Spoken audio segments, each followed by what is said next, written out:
नमस्कार दोस्तों। आज की वीडियो में हम जानने की कोशिश करेंगे कि पोल्ट्री फार्मर्स को कॉन्ट्रैक्ट पोल्ट्री फार्मिंग करनी चाहिए या ओपन पोल्ट्री फार्मिंग। इसमें फार्मर्स को ज़्यादा कमाई का मौका मिलेगा और किसमें फार्मर्स का रिस्क कम रहेगा। इन विषयों पर आज की ये वीडियो रहने वाली है।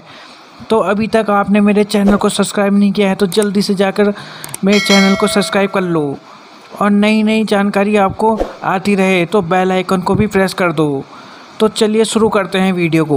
कॉन्ट्रैक्ट फार्मिंग में कंपनी और फार्मर के बीच में कॉन्ट्रैक्ट होता है, जिसमें कंपनी फार्मर को बच्चे और बच्चों के खाने के लिए दाना देती है और दाने के अलावा मेडिसिन भी देती है। इसके अलावा जो भी बच्चे को तैयार करने में जो अन्य खर्चे होते हैं, जैसे बिछावन में यूज होने वाली भूसी या बुरादा, इलेक्ट्रिसिटी और पानी का खर्चा, लेबर चार्ज और कंपनी फार्म का कोई भी किराया नहीं देती है। तो अब सवाल उठता है कि फार्मर्स को क्या मिलेगा कॉन्ट्रैक्ट पोल्ट्री फार्मिंग करने में।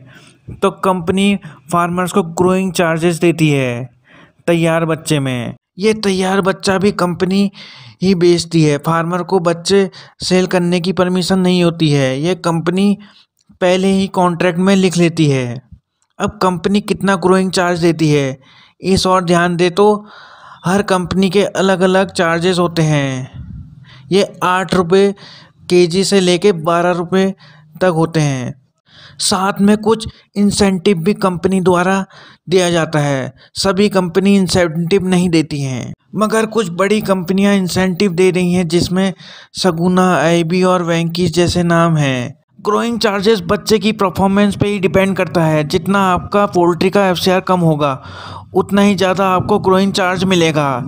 इसका सीधा सा अर्थ है कि जितना कम फीड खा के बच्चा अच्छा वजन गेन करेगा और उसकी मोर्टेलिटी कम रहेगी, उतना चार्जेस कंपनी आपको देगी। अब हम जानते हैं ओपन फार्मिंग के विषय में। तो ओपन फार्मिंग में फार्मर्स खुद की फार्मिंग स्वतंत्र होकर कर सकते हैं। इसमें बच्चे से लेकर फीड तक का सभी खर्चा फार्मर को खुद ही उठाना पड़ता है और तैयार बच्चों को भी खुद ही सेल आउट करना पड़ता है। अपने बच्चों की मार्केटिंग भी खुद ही करनी होती है। इसमें फार्मर को बच्चा क्या रेट मिलेगा, फीड का रेट पड़ेगा, ये सब मार्केट रेट पे ही डिपेंड रहेगा। और रेडी बर्ड्स कितने में बिकेगा, ये सब भी मंडी के रेट्स पे ही डिपेंड करता है।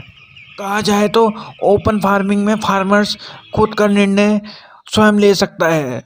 तो ओपन फार्मिंग में रिस्क फैक्टर तो रहता ही है, क्योंकि इसमें पूंजी स्वयं फार्मर की लगाई होती है, मगर ओपन फार्मिंग में कमाई के ऑप्शन भी बहुत ज़्यादा होते हैं। अब कॉन्ट्रैक्ट पोल्ट्री फार्मिंग और ओपन पोल्ट्री फार्मिंग में कौन बेहतर है ये देख लेते हैं। कॉन्ट्रैक्ट पोल्ट्री फार्मिंग में फार्मर स्वतंत्र होकर निर्णय नहीं ले सकता है, उसे कंपनी के निर्णय पर ही निर्भर रहना होता है। कॉन्ट्रैक्ट पोल्ट्री फार्मिंग में फार्मर को कम खर्चा करना होता है, क्योंकि बच्चा और फीड कंपनी ही अवेलेबल कराती है, जबकि ओपन फार्मिंग में सब खर्चा फार्मर को ही उठाना होता है। रिस्क फैक्टर की बात करते हैं। कॉन्ट्रैक्ट पोल्ट्री फार्मिंग में रिस्क फैक्टर फार्मर का ना के बराबर होता है। वहीं ओपन फार्मिंग में फार्मर की पूरी पूंजी लगाई होती है, तो रिस्क फैक्टर ओपन फार्मिंग में ज़्यादा रहता है। कॉन्ट्रैक्ट पोल्ट्री फार्मिंग में कमाई का एक सीमित विकल्प होता है, जो कि ग्रोइंग चार्जेस के तौर पे फार्मर को मिलता है। वो भी बच्चे की परफॉर्मेंस पे मिलता है, जो कि कई फैक्टर्स पे डिपेंड करता है। फार्मर के हाथ में केवल मैनेजमेंट होता है, बाकी बच्चे की क्वालिटी, फीड की क्वालिटी फार्मर्स के हाथ में नहीं होती है। अगर फार्मर्स को कम एफसीआर वाला फीड नहीं मिलेगा तो फार्म का एफसीआर कम कैसे आएगा, और एफसीआर कम नहीं होगा तो ग्रोइंग चार्जेस कम ही मिलेंगे। तो इन दिक्कतों से फार्मर को दो चार होना पड़ता है, जबकि ओपन फार्मिंग में कमाई के कई ऑप्शन रहते हैं। जितना मुर्गा फार्मर्स महंगा बेचेगा उतना उसका फ़ायदा होगा। और कॉन्ट्रैक्ट फार्मिंग में फार्मर को मार्केटिंग की कोई भी ज़रूरत नहीं होती है। वहीं ओपन फार्मिंग में फार्मर को अपना माल खुद ही सेल करना पड़ता है। अब ओवरऑल देखा जाए तो कॉन्ट्रैक्ट पोल्ट्री फार्मिंग और ओपन पोल्ट्री फार्मिंग में कुछ फ़ायदे और कुछ नुकसान हैं। कॉन्ट्रैक्ट फार्मिंग में रिस्क कम है, तो ओपन फार्मिंग में कमाई के ऑप्शन ज़्यादा हैं। मेरा विचार से तो फार्मर को ओपन फार्मिंग का विकल्प ही चुनना चाहिए। पहले कम स्केल में पोल्ट्री की शुरुआत करें, फिर उसको अपने हिसाब से स्केल करते रहना चाहिए।